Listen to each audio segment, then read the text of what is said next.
Hey, what's up guys? Wanted to make this video today. Alright, so I got some notes here.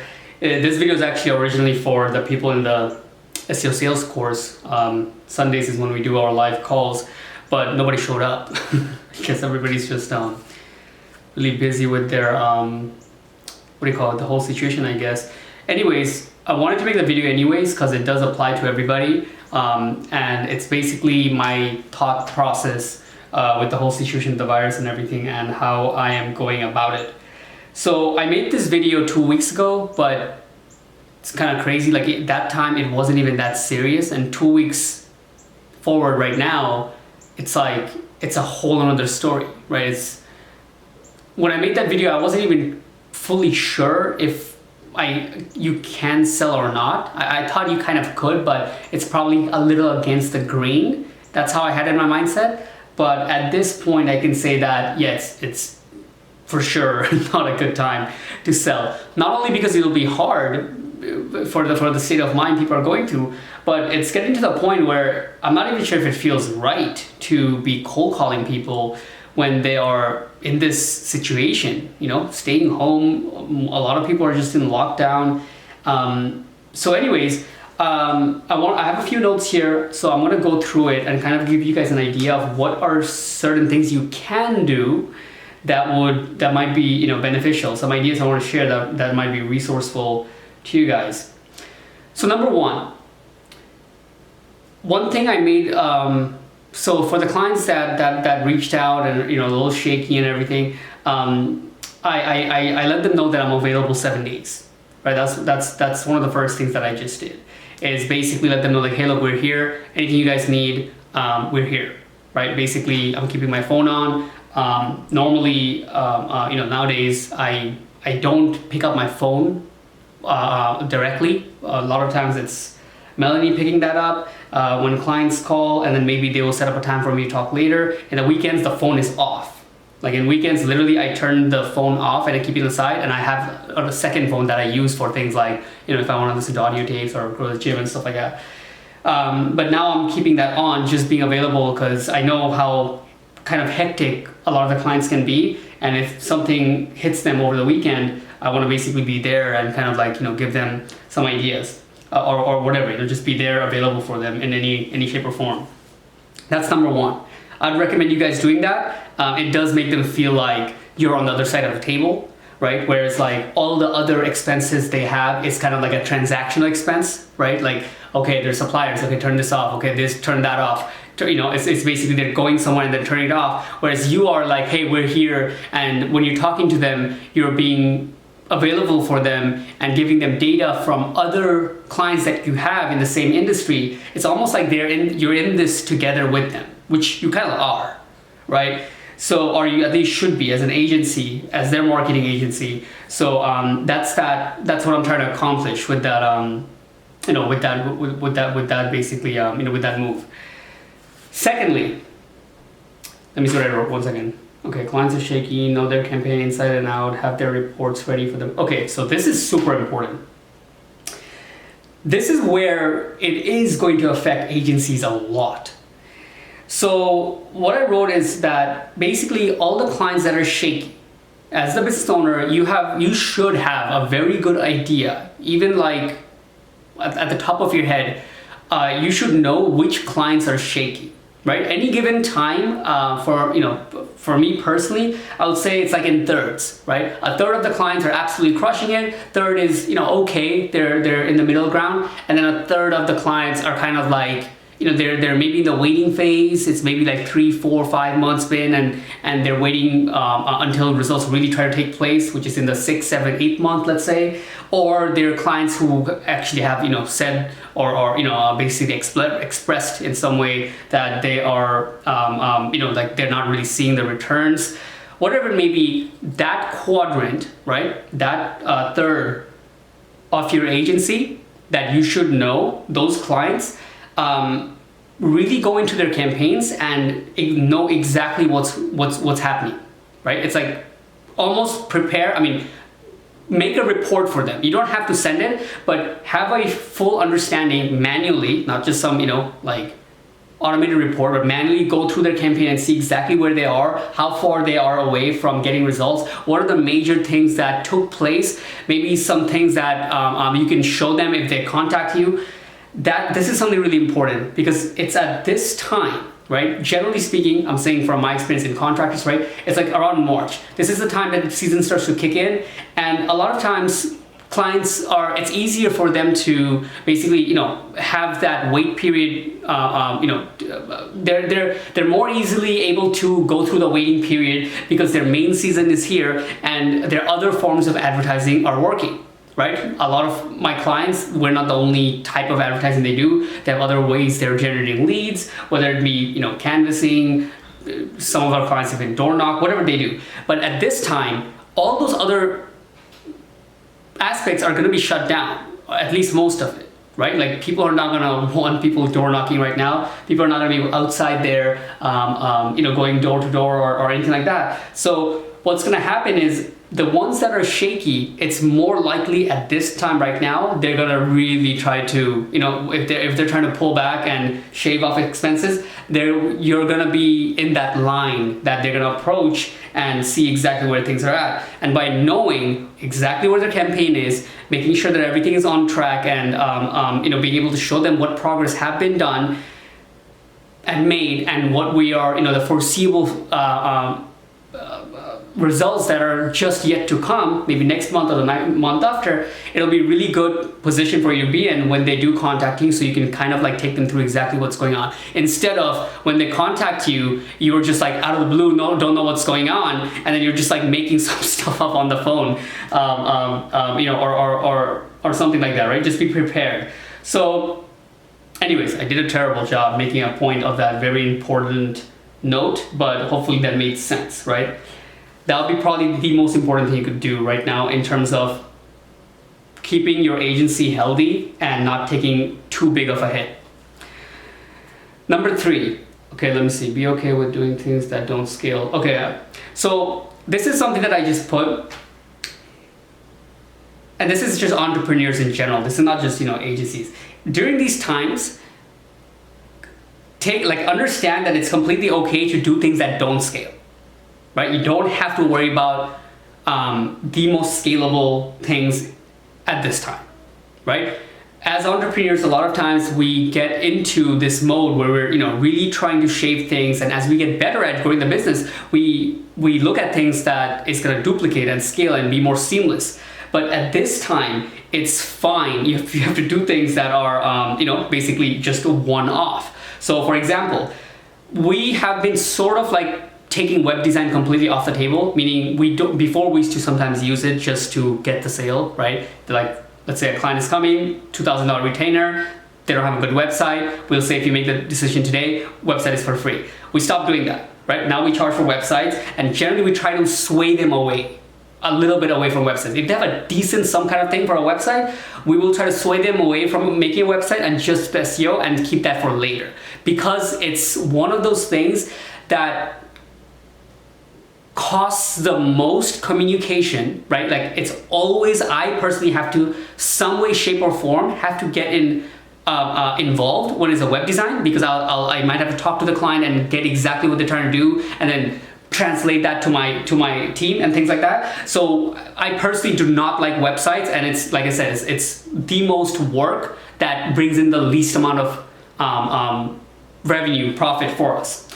But during these times, this might be a good thing to do, right? I'm looking at some of our clients that have pretty shitty websites, which we never, you know, like basically got wanted to even fix, right? We're doing the SEO campaign. They're ranking pretty well, but they could do a lot better with a nice looking site.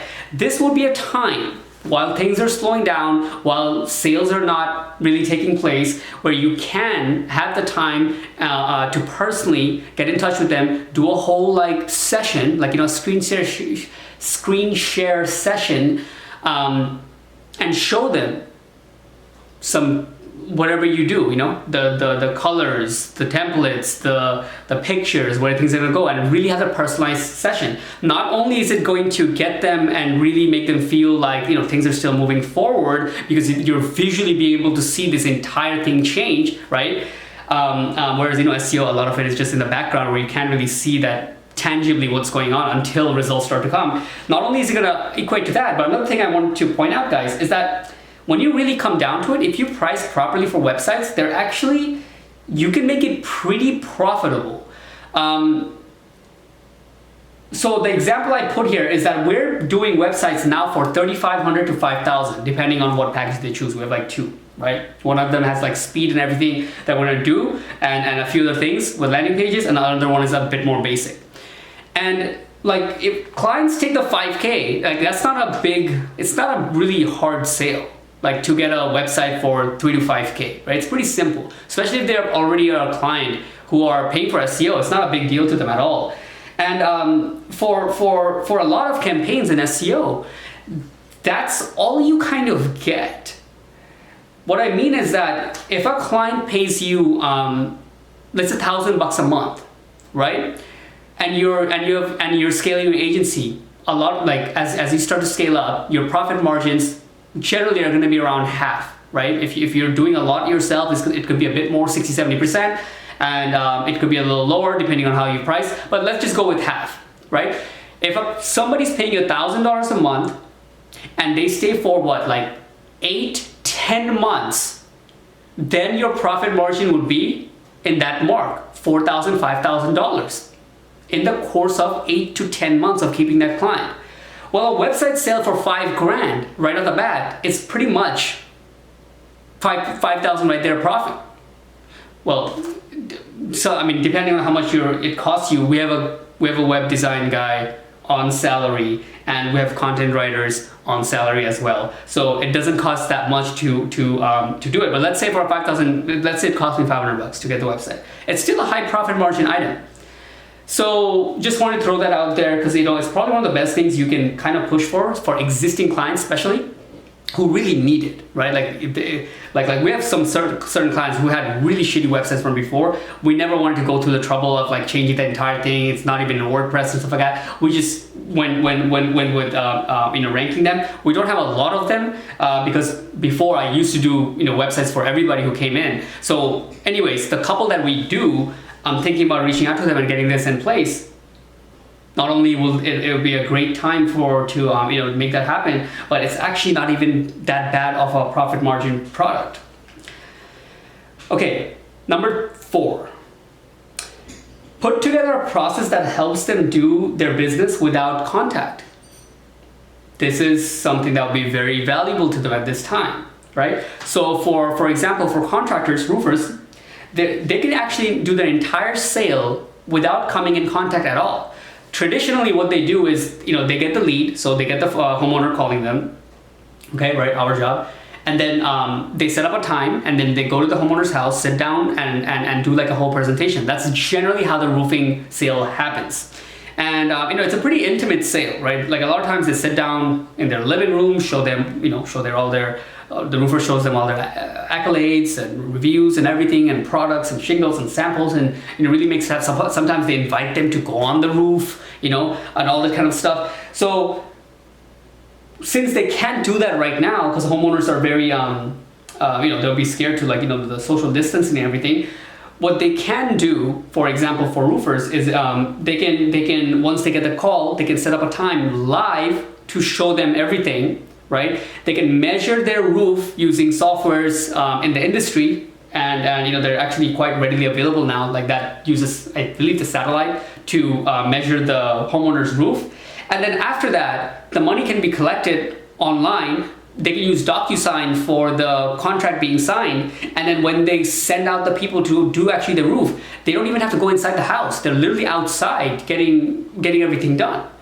So a lot of roofers, a lot of your clients, whatever industry you're in, they don't know how to make this happen, right? They might know some of the tools here and there, but they're not in the right mind to put it all together and think of it and actually execute on it. If you put this together for them and help them execute it. So like, you yourself, I would recommend you yourself know how to do this.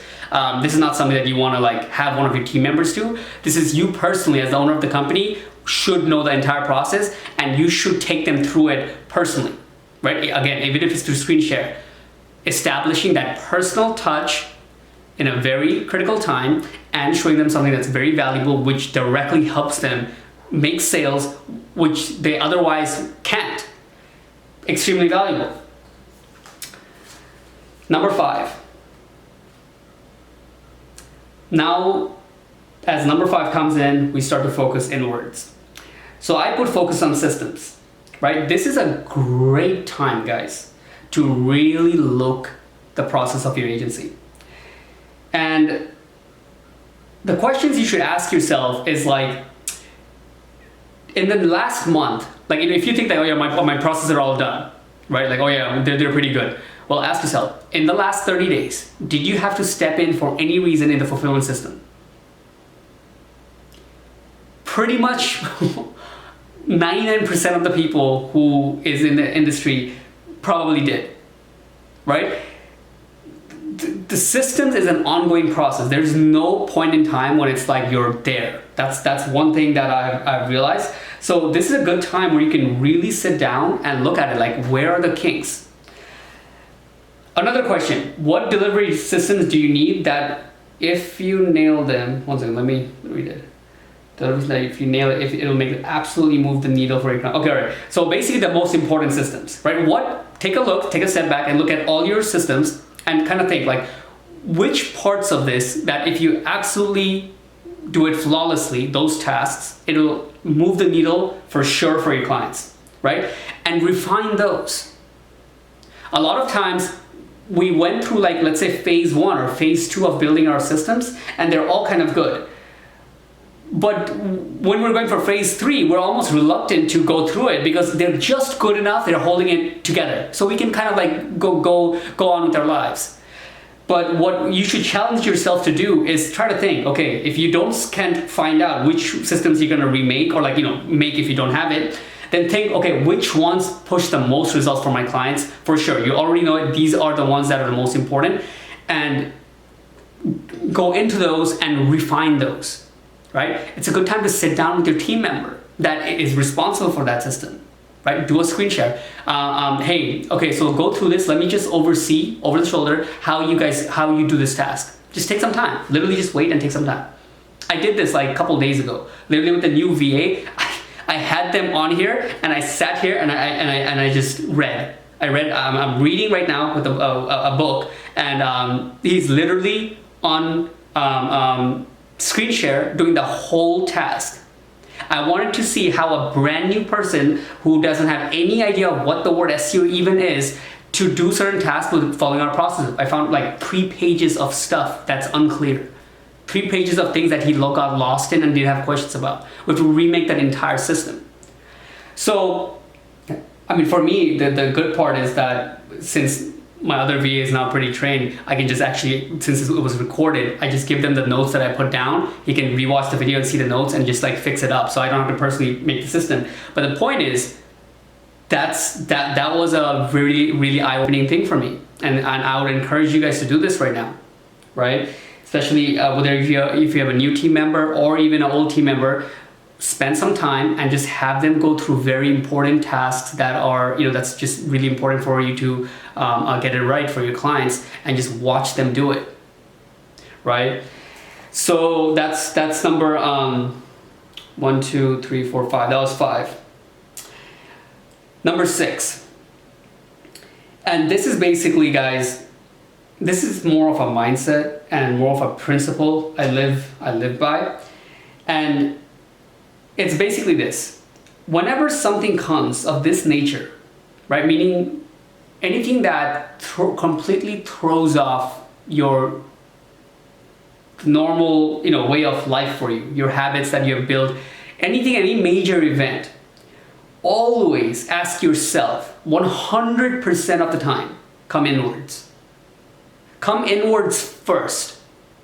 100% of the time. Not most of the time, but 100% of the time, come inwards first.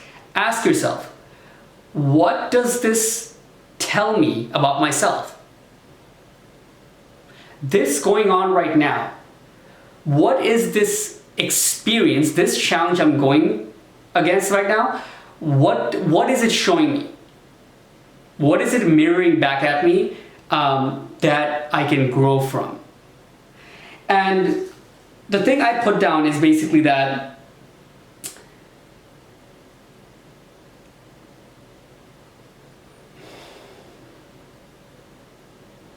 a couple notes here. I'll try to summarize it into one. In that line of thought, the most important thing I put down is basically how I can structure my life to be more long-term. That's what it came down to it. You see, one thing I didn't realize is that though I did what many would consider, even myself, is decent, 2018, not much 2019, but let's say overall, did build a decent agency. One thing I didn't really think about is that it took place in the biggest boom in history. So in a way, you could say that the business was built in a time when it was pretty much one of the most growth happened in the economy. Now, I'm not trying to say that it was that's the reason I succeeded or it made it a lot easier, but you can't deny that having a business at this time makes a huge difference versus a time like this. Right? Anybody who's saying that, this whatever's going on makes no difference is really like full of shit. Because it's clearly people are fearful, right? And it's crazy because it's one of those things where you really can't even fathom it, right? I couldn't even understand what is a recession before, right? Like this is why I never even paid attention to it, because I was like, I don't even know what happens in that thing. Like, yeah, I can look it up and see the definition on Google, but I can't feel it. And right now, it's so clear to me. If homeowners are afraid to spend money because they don't want somebody to come do their renovation, then the guys doing the renovation kind of makes sense, are going to be a little bit hesitant to spending extra dollars to get the leads that makes them do the renovation. It's just a trickle effect. So what I came to realize is that, while I'm here making these goals with, monthly this, that, grow the team and everything, all it took is a whiff of nature to just come and sweep it all away. Not that all our clients cancel, but I'm just saying like put a halt. The whole thing came to a screeching halt in a matter of weeks. So in the end of it, I would like to take the time and really explore what do I want happen so that next time this comes around, it's not a surprise. Not only it's not a surprise, but it's nothing to even worry about at all. I would really like that. Now that I'm for the first time facing how this can feel, and it's not even over yet. Some say it could get a lot worse. That's one of the things that is really unfolding to me, right? And whether that be how I want to structure the business, it opens so many questions, right? Like about a month ago, I made a video. Other things you can sell aside from SEO. The things I came up with almost seem silly right now, right? Like I was saying, like, okay, you can have a review tool that can be a foot in the door and all this little stuff. That can all go out. If there's one thing I can say, to add to this note is, what else can you add for your clients that will absolutely change the game for them? That will be so valuable that regardless of what things like this happen, they will need your service. Right? One of the examples that actually came into my mind is, for example, for roofers and contractors, they have a lot of time hiring people that are good. Right? This is one of the biggest problems in the industry. Like they just have shitty people, whether it be people doing the work. Salesmen is very hard to hire for a roofing company. A lot of them have problems. So imagine if I had if the service if I had another service to go along with it where their sales reps was basically, I mean, like, you know, we have like a hiring process in place that's dialed in. It sends a certain amount of emails, actions, whatever it is. I mean, however it actually has to be done. If I had that process in place, how valuable would it be for a roofer? Right? These are bigger problems. It's challenging. I'd much rather get a little tool, white label it, and sell it as a foot in the door. But that's not solving something that's incredibly difficult for their business. So that's something I would encourage you guys to also think about. Something in the horizon, right? What's something that in your industry, which is a big problem and nobody really wants to fix, right? Which marketing company is going to fix that? Probably like almost none. I don't know any of them who's going to handle something like that. But if you do, and you can figure it out and put it together and go that extra mile, that's somewhat a moat around your business, right? So that's just the direction, right? That's one of the examples I just wanted to put out so you guys can kind of see where I'm thinking from. And yeah, guys, I mean, that's pretty much it. Hope this video makes sense.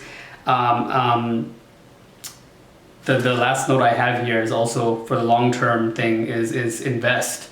Start investing on a, you know, just get a bit more serious about investing and getting a better return on my money. A lot of you guys know from my previous thoughts on investing, even I put on my goals this year that I don't want to invest because my agency is everything I want. Like, you know, I just want to grow this. But times like this also made me realize I'm actually going to make a video about the investing side as well, probably by next week. But that's a complete different chapter. But yeah, guys, hope that helps. If you guys have any questions, leave it in the comments below. If you guys are, you know, I'd love to hear what anybody's facing with growing an agency right now. If you guys have any ideas about any of the points that I made or anything else that you guys are doing that are helping clients, that would be an awesome conversation to have as well. So that's it. Peace.